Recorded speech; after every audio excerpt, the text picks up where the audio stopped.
Bonjour tout le monde. On est toujours dans notre principe de Bernoulli, le principe dans les fluides. On a fait l'aile d'avion, puis on a fait aussi le parapluie.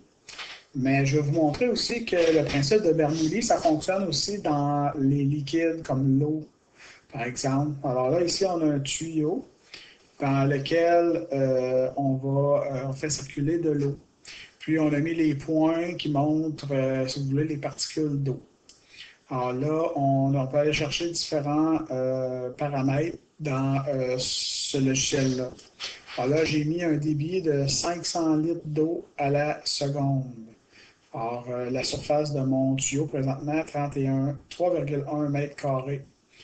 Alors, on veut vous montrer que le principe de Bernoulli, il s'applique aussi dans l'eau. Donc, pour le démontrer, je vais mesurer la vitesse ici de l'eau avant mon cercle ici, puis je vais mesurer la vitesse de l'eau après. Alors, voyez-vous, la vitesse est la même.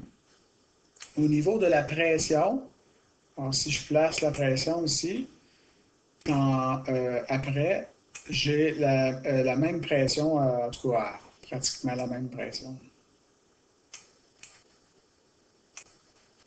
Donc, approximativement la même pression.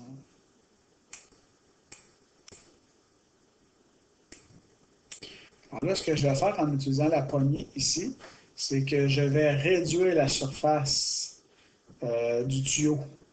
Alors, si on fait une prédiction, ce qui devrait arriver quand on réduit la surface, c'est que la vitesse des particules va augmenter. Alors, je vais prendre peut-être un autre. Peux-tu prendre un autre chronomètre? Non, un autre. Tiens, je vais le mettre ici. Un petit peu. Je vais essayer de le mettre. Bon, on ira le mesurer après. Alors là, je vais juste réduire ici mon tuyau. Comme ça ici. Alors, voyez-vous, au niveau de la pression, avant, j'ai ma vitesse, 1,5 mètres seconde. Ensuite, ici, ma pression, 128,45.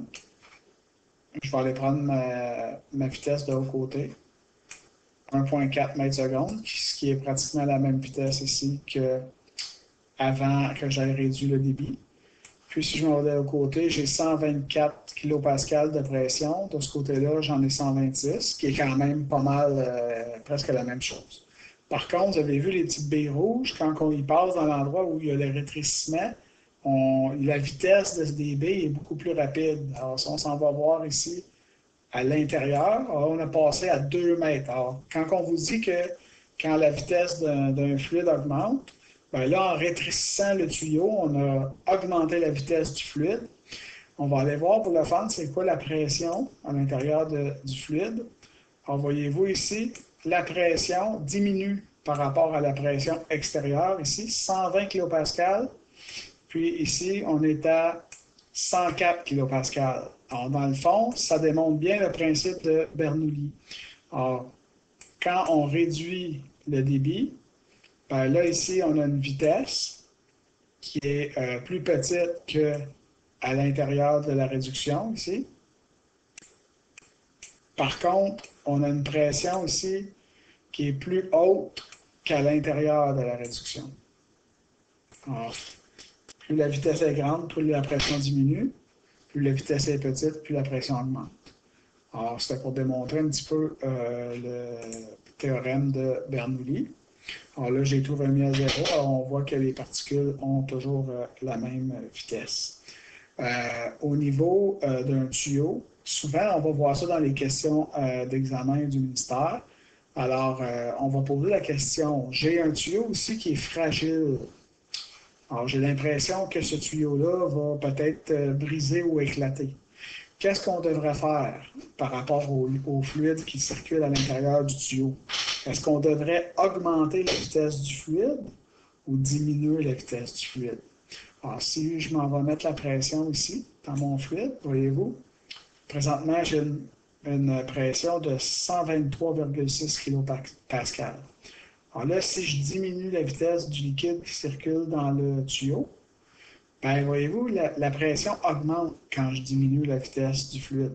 Autrement dit, si mon tuyau il est fragile, ben, si je diminue le débit qui circule dans mon tuyau, les particules vont exercer une pression plus grande sur la pression du tuyau.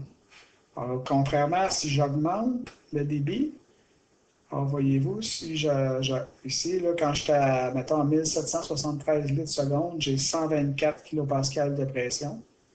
Puis si j'augmente à 9000 litres par seconde, je suis passé de 124 à 120 kPa. Alors, la solution, si on ne peut pas changer un tuyau dans lequel circule un fluide et que le tuyau a tendance à vouloir briser, ben, la solution, c'est d'augmenter la vitesse du fluide qui circule à l'intérieur. Alors, on remarque ça quand on va, par exemple, imaginons ici que, ici c'est je vais réduire le débit un petit peu. Imaginons aussi que c'est un boyau de jardinage, un boyau d'arrosage. Alors, qu'est-ce qui arrive hein, quand on pince le boyau d'arrosage un petit peu? Bien, ça fait qu'on augmente la vitesse des particules. Alors, c'est pour ça que des fois, quand on veut arroser quelqu'un et qu'on a un boyau d'arrosage, bien, avec nos doigts, on va pincer l'extrémité comme ça. Puis, ce que ça fait, c'est qu'on a une augmentation de la vitesse des particules. Par contre, on va avoir une diminution de la pression. Alors, si je remplace je pourrais remplacer ici mon fluide qui est de l'eau par un autre fluide. Alors, ben là, si je mettais de l'air, ben là, c'est le principe d'une soufflerie. Alors, vous avez sûrement déjà vu ça, les voitures, pour déterminer l'aérodynamisme sur les voitures. On va les placer devant un tube comme ça qui est en bec, en forme de bec. Et pour aller, on va mettre de la fumée pour aller voir l'aérodynamisme de la voiture. Alors, c'est toujours le principe de Bernoulli qui s'applique. Dans le fond, c'est qu'ici, en réduisant le diamètre du tuyau, on augmente la vitesse des particules et la pression ici diminue par rapport à ici. Alors, c'est une petite explication encore du principe de Bernoulli.